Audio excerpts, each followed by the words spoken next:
My boss told me I wasn't cut out for content creation, then spent 10 times my salary proving she was wrong.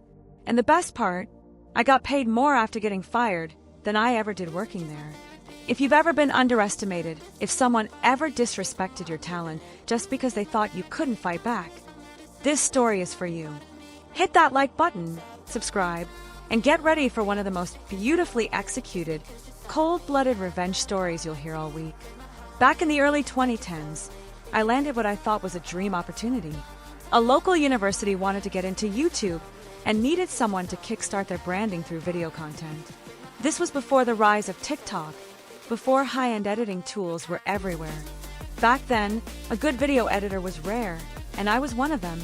The pay, laughably low, about $2,200 a month. The resources, ancient equipment, glitchy cameras, computers that couldn't even handle 720p rendering without overheating.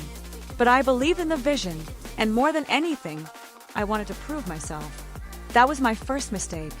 On just my second day, my manager dropped the bomb. Your KPI is 85 videos in 52 weeks. 85 videos. Each one was supposed to be between 3 and 10 minutes long, and I was expected to do everything.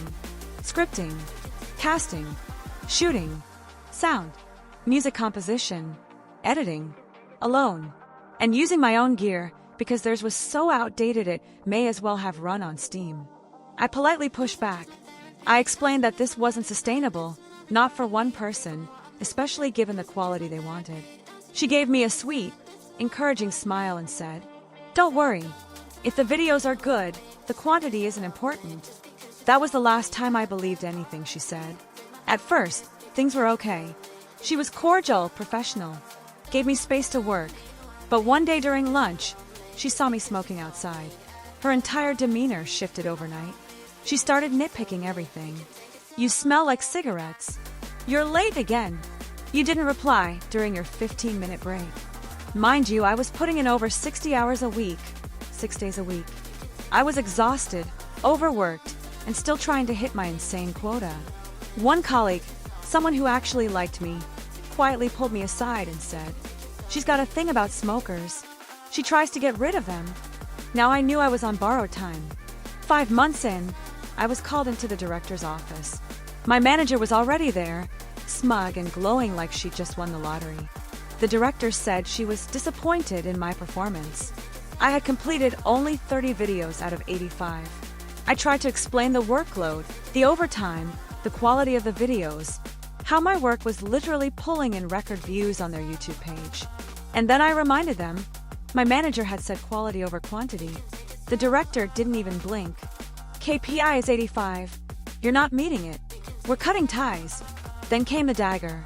My manager smirked and said, "We'll hire a professional production house to finish the job." Professional, huh? I felt rage coil inside me. But I didn't argue. I just nodded and walked out with a plan already forming in my mind. You see, part of my job had been building a database of local production houses for future projects. So guess where they were going to go looking for help?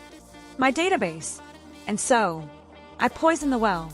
I corrupted all the contact info, emails, numbers, everything except one entry. The one with my friend. He was a junior director at a mid-sized but capable production company. I called him. "Want to fast-track your promotion and help me destroy the people who fired me?" He didn't hesitate. We got on the phone with his general manager. I explained the scale of the job and how I could help them win the pitch, step by step. In return, I get a 15% finder's fee. They said yes before I even finished the sentence.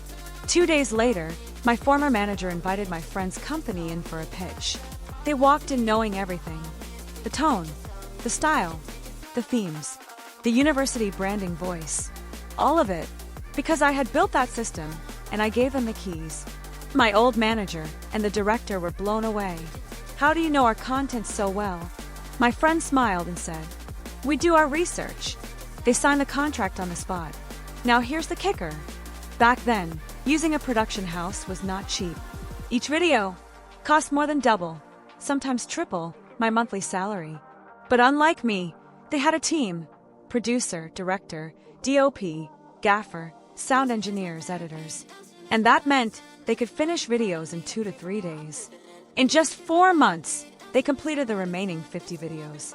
And the university spent over 10x my annual salary on a project that was only ever budgeted for 1.5x.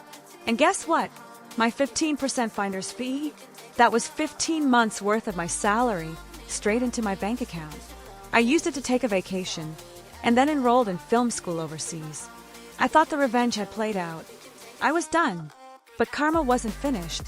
While sipping a cocktail on a beach in Bali, I got a message from the same colleague who had warned me about my boss. You'll never guess what happened. My old manager, fired. The director, reprimanded by the chancellor in front of staff.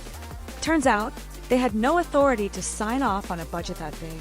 They had blown a massive chunk of university funds to rush a project just to prove they didn't need me. And all they proved was how badly they'd messed up. I didn't just get paid, I got vindicated.